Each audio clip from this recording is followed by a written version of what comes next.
Hello friends, আমি অচিন্তা। আমি চলে এসেছিলাম YouTube channel into Shahid kitchen. আমার স্যার নতুন রেসিপি শেয়ার করবো, সেটা হচ্ছে মাছ মাখা বানিয়ে দেখাবো। সেটা বানাতে কী কী উপকরণ লাগে আসুন দেখাই। তার আগে একটা কথা বলে দিই, আমার চ্যানেল রেসিপিটা ছাড়া আছে। আপনার যদি ভালো লেগে থাকে অবশ্যই লাইক কমেন্ট করে শেয়ার করবেন, বেশি বেশি করে শেয়ার করবেন। যদি আমার চ্যানেল নতুন হয়ে থাকেন তাহলে প্লিজ সাবস্ক্রাইব করে দেবেন, সে বিল নোটিফিকেশনটা অল করে দেবেন যাতে আমার ভিডিও আমার কাছে আগে পৌঁছে।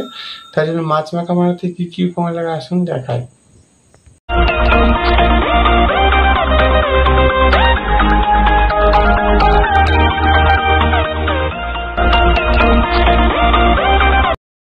চলুন তাহলে মাছ মাখা বানিয়ে দেখাবো। সেটাতে রুই মাছ একটা পিস পেটি নিয়ে নিয়েছি।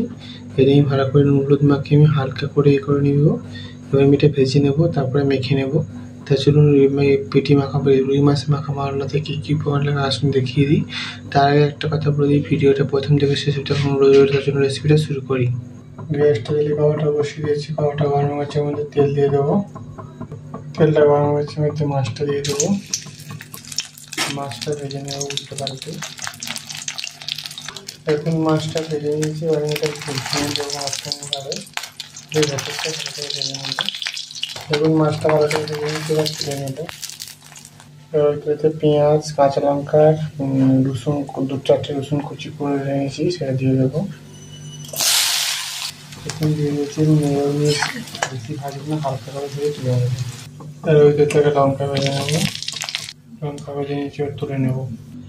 এরপর মতো লবণ দিয়ে দেবো। আগে লঙ্কাগুলো মেখে নেব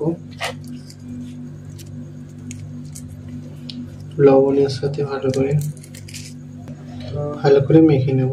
মাছ মাখার রেসিপি রেডি হয়ে গেছে। রেসিপিটা আমাদের ভালো লেগে থাকে অবশ্যই লাইক কমেন্ট ও শেয়ার করবেন, বিশেষ করে শেয়ার করবেন। আর প্লিজ সাবস্ক্রাইব করে আমাদের পাশে থাকবেন। চলুন তো দেখা হচ্ছে নেক্সট ভিডিও। নতুন নতুন ভিডিও পাওয়ার জন্য আমার চ্যানেলটাকে অবশ্যই সাবস্ক্রাইব করে আমাদের পাশে থাকবেন। চলুন তো দেখা হচ্ছে নেক্সট ভিডিওতে।